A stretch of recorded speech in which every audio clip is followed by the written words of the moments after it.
So let's move back a position group and let's talk linebacker, Brian. This is interesting because I like Notre Dame's linebackers, and we've talked about some of the deficiencies that they had in the past and this year as well.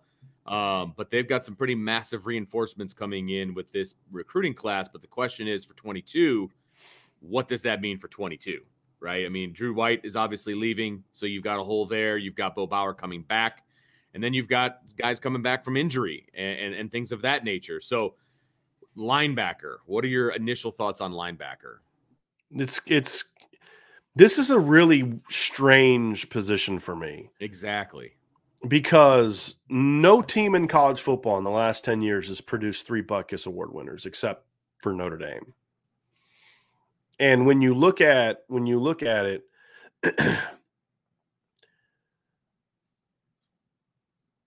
you talking about like Manti was Notre Dame has had 3 generational linebackers in a decade, which kind of ruins the term for generational, but that just says how good those, right? You know, Manti, I mean, a runner-up for the Heisman, right? Who does that? Jalen Smith, phenomenal. You know, Jeremiah Owusu-Koramoah, just 2 phenomenal seasons. You know, all 3 guys, unanimous All-Americans, right? All 3 Butkus Award winners. Again, nobody has had that. But then you look and say, well, what were their counterparts like? And Manti had Dan Fox next to him. Dan Fox is a nice player. Dan Fox isn't a guy you win a championship with. Jalen Smith had Joe Schmidt next to him. Nice player, nice kid. Nice, better in 2014 than he was in 2015. Not a guy you're winning a championship with. Jeremiah Owusu-Koramoah had Drew White next to him. Nice player. Again, good player. Ideally not a guy you're going to go win a championship with, in my opinion. And so to me, that's kind of the issue. Like, and we saw it really in the game against North Carolina.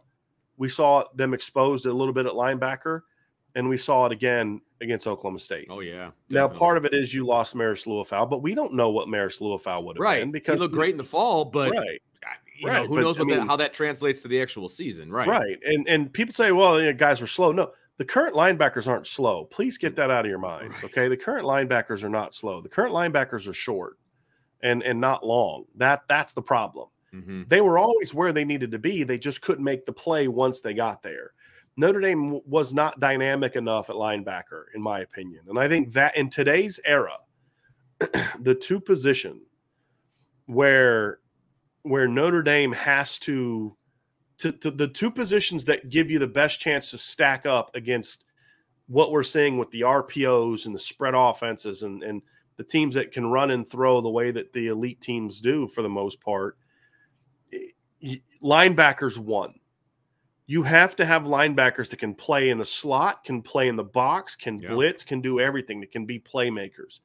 You have to have linebackers nowadays that can literally play to the sideline, not sideline to sideline. Nobody does that. Nobody plays. You're not going to be the slot boundary linebacker and then make a play at the line of scrimmage on the opposite sideline. That's not realistic. It's a fun expression, but it's not realistic. Right. You've got to play to the sideline, to your side.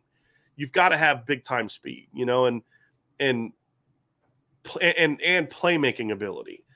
And I think when you look at the Alabama and you look at Georgia, you know, those guys can really run, but they're running in a much bigger package than what Notre Dame guys are running in. And so to me, I look at it and I say, man, that's an area where they got to get better. And that's an area where Clark Lee really came up short in recruiting. I mean, just flat out whiffed in one class. Some of the guys they went after didn't pan out. I don't fault them for that. I love Shane Simon coming out of high school. He didn't, and Jack Lamb, they didn't pan out for whatever reason. It is what it is. I don't view that as a recruiting miss as much as it is a developmental miss. And so to me, the future at linebacker is kind of the present and future linebacker is very interesting. Yes. Because you've got a chance in 2022 to be really good at linebacker, I actually think, with Maris coming back, with Bo Bauer, and then you've got the incoming freshman class, but the margin for error is really, really small. You know, and Bo Bauer's a guy that I thought played well down the stretch, but the knock on Bo has always been he's not the most disciplined linebacker. And that's always been a thing that kept him from taken that next jump because he does have the length and this downhill speed to be the linebacker that they've missed. Why have they not been able to get him on the field as much? Because they haven't trusted him as much as Drew White. That's something that you've got to look at, right? Absolutely. Is that going to change all of a sudden now in his 5th year? We don't know the answer to that. So I'm a little bit more concerned about linebacker now than maybe I was, now that I've kind of looked back, watched the season play out, gone back and watched some film again, watched Alabama and Georgia, and been like, their linebackers are good enough, but good enough doesn't get you a championship. And I think that's where I'm at. Now, the good news is they just brought in the best linebacker class in the country. No question. And those guys have length, and they have athleticism, and they have all the things. Now you need to go develop it, right? Because the 2018 linebacker class was that way too, with Jack Lamb and Shane Simon and Bo Bauer and Ovie Gofu. Now you got to develop it.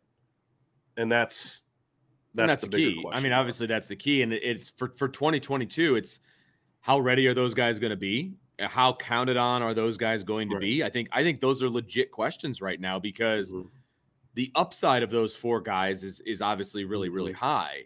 Right. But is that the upside for 22? You know what I mean? Because you still have all of these guys. I mean, everybody's coming back except Drew White, right? I mean, as far as I can think of off the top of my head. So you've got a lot of guys coming back with quality, meaningful playing time. But then what my hope is that these freshmen come in and they push those guys. Right. And I'm not saying I'm going to anoint this freshman class as starters, but I want them to push the guys that are already there. And if they end up passing them up, fantastic, right? It's the same thing how I feel about the quarterback position with Tyler Buckner and Drew Pine. I want it to be a competition. If Drew Pine ends up passing up Tyler Buckner, then that means Drew Pine's playing really, really good football. That's what I want at linebacker. I want those young guys to come in, and I want them to push the incumbent guys that are already there. Right. Because I do think that this linebacking core can be special. Maybe you move a couple guys around.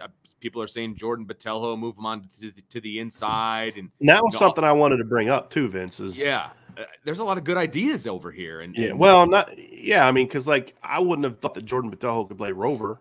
He did. Right. If he can play rover, he can play Mike. He can play Mike. Yeah, absolutely. You know, and that's something we did talk about when they recruited him, is like, look, he played inside linebacker in high school. You know, to me, all options are on the table right now. And here's the thing that makes this a bit of a challenging conversation is we don't know who the linebackers coach is going to be. We don't know who the defensive coordinator is going to be.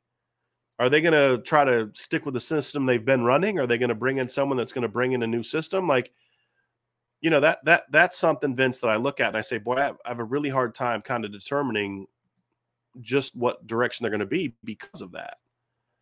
Absolutely. You know? And I think, you know, and if they bring in a DC, is this DC going to want to do their own thing? Are they going to want to continue with what Marcus Freeman is doing?